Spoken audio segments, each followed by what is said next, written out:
You talked about your post-CBC career, which is now 20 plus years, I think. You finished the CBC in 96, I think you were saying? 96 I left. So it's been 22 years. I thought when I left CBC, I thought I would have enough to keep me busy. Yeah. I had no idea. Busier than ever, right? Exactly.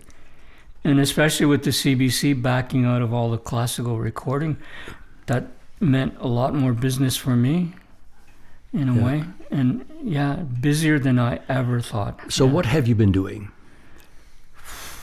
Well, I had a relationship with Laurier, for example, and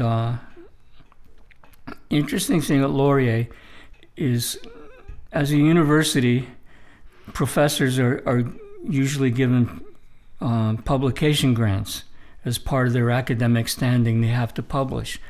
While in music faculty extended publication grants to their faculty to make CD recordings as part of their academic standing. So we did a lot of work with Penderecki Quartet, with Les Diath, and I did a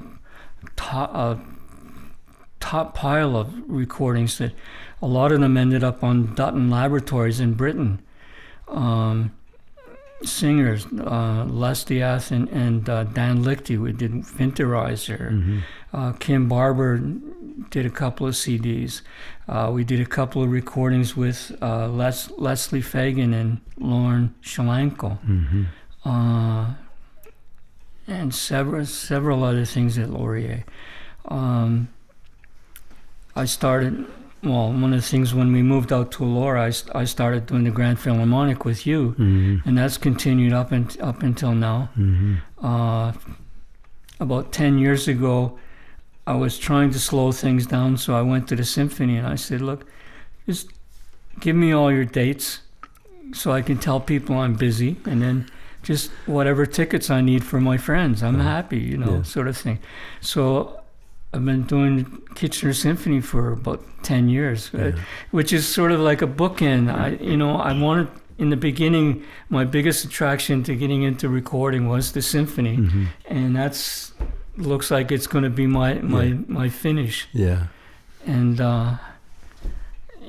that plus I've had an enormous career with church groups, church choirs, and whatnot.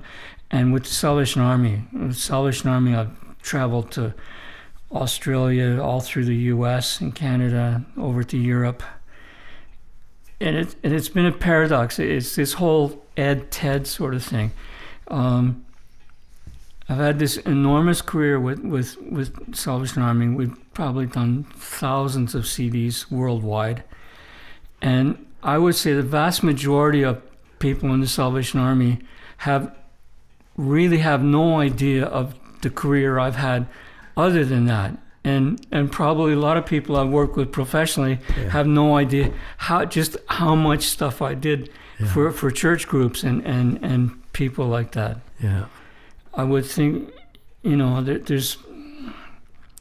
could be, say, a few thousand recordings. If you go to AllMusic or whatever and look up what's been commercial, and there's, that much and more is like non-commercial and vanity labels, stuff like that. Yeah. So